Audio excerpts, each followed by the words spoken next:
Yo, what's up sa lahat ng aking mga kababayan sa buong mundo at saka sa lahat po ng mga nasa Pilipinas.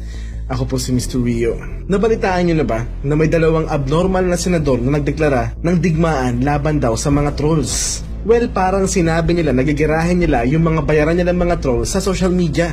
At nanawagan pa sila na magsanib puwersa daw ang iba't ibang sektor sa pangunguna ng DepEd laban daw sa talamak na trolling sa social media.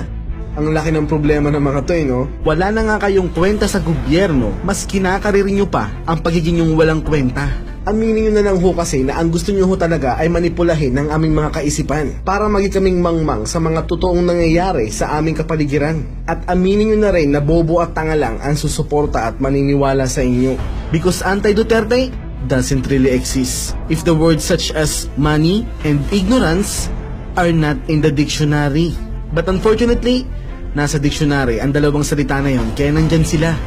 Kaya kung ang makinarya nyo ay ang mga perang ninakaw nyo, ang makinarya ng aming presidente ay ang mga taong totoong mapagmahal sa bayang to. So kung digmaan sa social media ang gusto nyo, pagbibigyan namin kayo. Ang digmaang ito ay magiging labanan ng mga mamamayang makabayan laban sa mga mamamayang binayaran. Kaya panawagan sa lahat ng mga solid Duterte supporters na active sa social media, lahat po kayo ay certified Duterte cyber warriors. Kaya inaanyayahan po namin kayong makiisa sa kilusang ito. Just simply search DCW o Plan Cyber Tokhang. Doon po natin pag-uusapan ang mission natin tungkol sa digmaan gusto nilang mangyari. At sisiguraduhin po natin na walang makakaalam ng mission natin, kundi ang mga supporters lang nasasali sa grupo na to. And I'm sure magugustuhan nyo ang mission na to. Yung mga IT experts at programmers na hinikayat namin noon na sumali, may iba silang mission together with Dr. Salim Macdun. At tumatanggap pa kami ng mga volunteer operatives na IT experts and programmers, especially mga taga Manila na makiisa sa kinusang ito. So kung digmaan talaga ang gusto ng mga yellow garbage, sige, lubos-lubusin na natin. Ang team pagbabago ay merong Mr. Rio, Madam Mocha Uson and Maharlika, Madam Sas Rogando Sasot, at Team Dodong and Tinday. Minsan nabanat din sina Sir Joel ng Father and Son Duo at si Even Demata. Kasama rin namin sina Sir Orion Perez D. At syempre si Sir Flip and Flips. At meron din kaming foreigner na si Sir John Arsenax na gumagawa ng mga video para ipagtanggol ang presidente namin. Sa mga di ko nabanggit, bawi ako sa inyo next time. Okay ba? Yung sa team ng mga yellow garbage, yung team panggagago, sino ang gumagawa sa kanila ng mga video para ipagtanggol sila? Si Boy Goblin, malamang bayad pa yan. Maliban sa kanya, sino pa? Alam ko meron pa kaya lang di ko sila kilala. O sige, dahil nagdeklara ang amo nyo ng digmaan sa social media, hinahamon ko lahat ng mga yellow tard zombies na gawin ang ginagawa namin. Diduar tayo at ipakita nyo ang mga pagmumukha nyo. Ipagtanggol nyo rin ang mga yellow garbage na amo nyo kung talagang may balls nga kayo. Di yung putak kayo ng putak sa mga pinopost nyo ng mga mapanirang impormasyon sa social media. Magpakita kayo at singilin nyo ng mas mataas na sahod ang mga abnormal na amo nyo. Di man lang nag-iisip yung dalawang abnormal na senador na yun, magdedeklara sila ng digmaan sa social media, teritoryo natin to. Tingnan nyo naman yung bilang namin sa bilang nyo. So ang pagdeklara nyo ng digmaan laban sa mga mamamayang makabayan ay parang pagpapakamatay na rin mga boss. Dahil ang hukbo ng team pagbabago ay mga solidong taga-suporta ng presidente. So panay volunteer ang mga nasa hukbo na to. Di ho kami binabayaran para ipagtanggol ang presidente namin. Ang team panggagago, marami lang kayong mga trolls na binabayaran. Tingnan natin kung sumunod pa sa inyo ang mga yan kung wala na kayong maibayad sa kanila. So panawagan po ulit sa lahat ng mga Duterte supporter netizens. Ito na ho ang oras para magkaisa tayong lahat at simulan po natin ipakita dito sa social media ang totoong people power.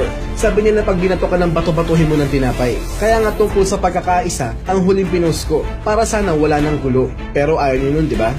So sige, ipapakita namin sa inyo ang totoong puwersa ng Duterte Cyber Warriors. Yo, what's up sa lahat ng aking mga kababayan sa buong mundo at saka sa lahat po ng mga nasa Pilipinas. Ako po si Mr. Rio. Meron lamang dalawang numero ang binary codes. Ito ay ang 0 and 1. Depende na sa iyo kung anong ibig sabihin nito. Pwedeng maging positive or negative. Yes or no, presidenteng leader o presidenteng puppet. Duterte o yellow garbage. May gagawin ba tayo? O wala? Ito lang ang dalawang pagpipilian natin. Wala nang iba. Alam kong alam nyo na nagkalat ang mga yellow tard zombies na nagpapakalat ng mga maling impormasyon o maling balita sa madla para siraan ang presidente natin. Gumagamit sila ng mga Facebook fake accounts para mang-bash, mangmura at mang-troll. Isama nyo na ang mga biased na journalist ng mga malalaking istasyon na madalas binabaluktot ang katotohanan para linangin ang ating mga kababayan. Okay lang ho ang kritisismo kay President Duterte, lalo na kung constructive at nakakatulong naman. Pero pag binago na nila ang kwento at tinagdagan na nila ng mga maling impormasyon para siraan ang presidente, ibang usapan na ho yun. Kaya naisip ko at ang master ng kilusan na to na si Dr. Salim Macdum na panahon na para turuan ng leksyon ang mga mga tao na to. Si Dr. Macdum ang magiging utak ng pag-atake sa mga biased na journalists at mga Facebook page at mga Facebook fake accounts na to. Since ayaw naman ng Anonymous Philippines na makipagtulungan dahil wala raw silang pinapanigan kahit alam na nila na pag napabagsak ang presidente ay babagsak ulit ang Pilipinas, di gumawa na naman tayo ng mga bagong hukbo ng Anonymous na handang tumulong sa Duterte administration. Dahil lahat naman tayo ay pwedeng maging Anonymous. Pwedeng ako, pwedeng ikaw, pwedeng tayong lahat. As long as parehas tayo ng pinaglalaban. At ang pagkakaalam ko, ang totoong Anonymous ay pumapanig sa taong bayan. At ang sigaw ng taong bayan ay ang pangalan ni President Duterte lamang. Pinangalanan po namin itong DCW or Duterte Cyber Warriors. Kasi yung mga anti-Duterte at mga biased na journalist ang target ng team na to. And eventually, kay President Duterte rin naman ibibintang ang mga pag-atake na to. Kaya pangunahan na po namin kayo na kusang loob po namin gagawin to para suportahan ang presidente namin. Dahil kung di tayo kusang kikilos para ipalaganap ang katotohanan at suportahan ang presidenteng mapagmahal sa bayan at sa taong bayan, sino pa ang gagawa nito para sa atin? Wala, di ba? Tayo-tayo rin. Kaya inaanyayahan ko po lahat ng mga solid Duterte supporters, ng mga programmers, IT experts, at mga computer masters gaya ni Dr. Macdum na maging bahagi ng kilusang ito. I-message nyo lang po sa Facebook page ng DCW ang email address at ang skills nyo. At katibayan, na solid Duterte supporters nga po kayo. Magsilbing babalanaw ito sa lahat ng mga biased na journalists at sa mga bayarang keyboard warrior ng mga yellow garbage. Dahil kung si President Duterte nililinis ang droga sa Pilipinas, ang DCW naman ang tagalinis ng mga bulok na media at mga nagkakalat ng kasinungalingan. So kung may makikita pa po kayong mga Facebook page or Facebook fake accounts or mga biased na journalist na nagpapakalat ng mga maling impormasyon, i-message nyo lang po sa DCW page account ang screenshots at ang DCW na ang bahala sa mga to. Mahal natin ang presidente natin kaya protektahan natin siya sa mga kasinungalingang pinapakalat ng mga yellow tard zombies at mga yellow garbage. Because protecting the president means protecting the people and our country. Be part of the history. Join us. Yo, what's up sa lahat ng aking mga kababayan sa buong mundo at saka sa lahat po ng mga nasa Pilipinas. Ako po si Mr. Rio. Alam nyo ba na mas lalo kong napatunayan ngayon na ganun pala kabobo at katanga si Laylay de Lima? Meron siyang gustong ipanukalang batas. Ito ay ang Senate Bill 1197 or Anti-Extrajudicial Killing Bill na pabor sa mga kriminal dahil kailangan daw munang warningan ang mga kriminal bago sila arestuhin sa pamamagitan ng megaphone. Hindi nakatakas yun at dapat yung mga alternatibong sandata at mga hindi nakamamatay ang mga gagamiting armas para arestuhin ang mga kriminal. Hindi gumamit ng water gun. Basta yellow garbage talaga nagpanukalan ng mga batas, nakakabobo talaga no? Bigyan po natin ng sample scenario yan. Magandang araw sa kriminal na nasa loob. Binabalaan ka namin, nahuhulihin ka namin ha. Wag na wag mo kaming tatakasan. Alalahanin mo, loaded ang aming mga sandata ng mineral water. Oh? Ano daw? Mineral water? Gamit namin ang mataas na kalibre ng water gun. Papasok kami ha. Aba, matindi to ah. Love talaga kami ni Dilimaw. Grabe. Makatakbo na nga lang. So dahil binalaan nila at hindi nakamamatay ang sandatang gamit nila, di parang mataya-taya at touching runner ang resulta. At sobrang malas pa ng mga kapulisan kung nakapag-training pa ng Yamakasi ang kriminal dahil gantong stunts ang gagawin ng mga yan.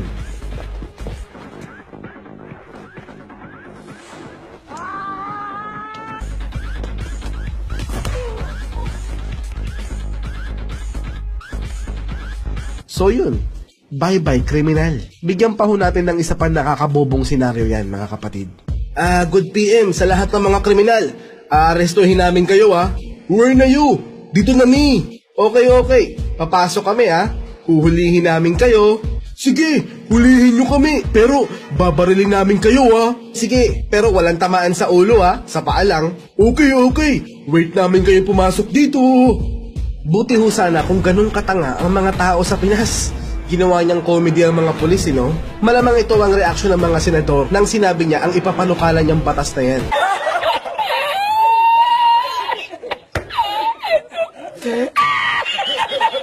So nag-iisip na tuloy ako ngayon dahil kung totoong 14 million ang bumoto kay Laylay de Limao, di mali pala ang datos na sinasabi ni Mr. President na 3 million lang ang adik sa buong Pilipinas. 14 million pala. Pero alam nyo ba na sa kabila ng kabobohan at katangahan niya, meron pa rin tayong utang na loob sa kanya? Kasi kung di dahil sa katangahan niya, hindi ho natin makikilala si President Duterte noon. Gusto nyo malaman kung bakit? Ito ho ang kwento. DDS really exists, pero sa New Bilibid Prison. Ito ay ang De Lima Drug Syndicate at milyon-milyon ang kinikita nila sa halos lahat ng lugar sa buong Pilipinas, maliban sa Davao City. Kasi yung mga nanlalaban ng mga pushers and drug users sa Davao, shoot to kill ang order ni former Mayor Duterte. So nabadtrip si De Limao. Dahil malaki ang Davao City, ilang milyon din na mawawala sa pwedeng kitain nila. Kaya pinag-initan niya si former Mayor Duterte. Ang ginawa niya ngayon, bumuo siya ng DDS. Yun yung De Lima Death Squad. Isa sa mga member niya, si Matubato. Sila yung mga pumapatay ng mga inosenteng tao sa Davao City para ibintang kay Mayor Duterte. Nung marami nang napatay ang DDS, which is De Lima Death Squad, gumawa siya ngayon ng kwento na merong Davao Death Squad. Tapos, pinabalita pa sa mga bias na media na human rights violator daw si Mayor Duterte, hanggang sa nabansagan pa siyang the Punisher ng mga international media, hanggang sa nagipang one of the safest city in the world ang Davao City dahil ang mga kriminal ang napapastang sa lugar na to, hindi inosenteng mga mamamayan. So basically, God uses the greed and stupidity of Laila de Lima para makilala ng buong Pilipinas at ng buong mundo si former Mayor Duterte. So magpasalamat pa rin po tayo sa kanya dahil naipakinabang ho ang katangahan niya. So if you assume that DDS or Davao Death Squad really exists, wala ho kaming pakialam. At pangangaralan nga ho pala kita tungkol sa extrajudicial killing. There is no such thing as extrajudicial killings. It is a common crime kung tawag sa kanila mga salvage victim. O diba? At kung meron mang mga summary execution ngayon na mga binabalot ng mga packaging tape, ang DDS na ho ang may gawa yan o ang De Lima Death Squad. Nang sa ganun, ibaling na naman ang sisi kay President Duterte. Utang na loob, Laylay de Limao, tama na ang panluloko sa taong bayan dahil bukas na ang mga mata namin sa katotohanan. Di na namin kailangan maging political analyst para lang i-analyze ang mga nangyayari sa aming kapaligiran. Common sense lang. Gets na ho namin yan. Ang dami ng tumistigo laban sa'yo, nasangkot ka sa droga sa New Bilibid Prison. Kaya utang na loob, bawas-bawasan nyo ho ang kapal ng mukha nyo. At sobrang obvious din na gusto mo na talagang patahimikin si JB Sebastian at hindi niya na mabunyag ang baho mo sa mamamayan. Sinadya mong sabihin na government asset siya para itumba siya automatically ng mga ka-inmates niya. But unfortunately, di siya natuluyan. Kaya nga napadasal ka habang nagbibigay siya ng statement, di ba? Tapos dati, sure ka na asset siya. Tapos ngayon may nagsabi na lang sa'yo? Sa isang press conference, sinabi ng senadora na asset talaga ng pamahalaan si Sebastian at tumutulong sa pagbibigay ng impormasyon kaugnay ng operasyon sa Bilibid. That is an asset. Ang nagsabi sa akin na asset siya ay sina General Villasanta at si General Bucayo. O diba?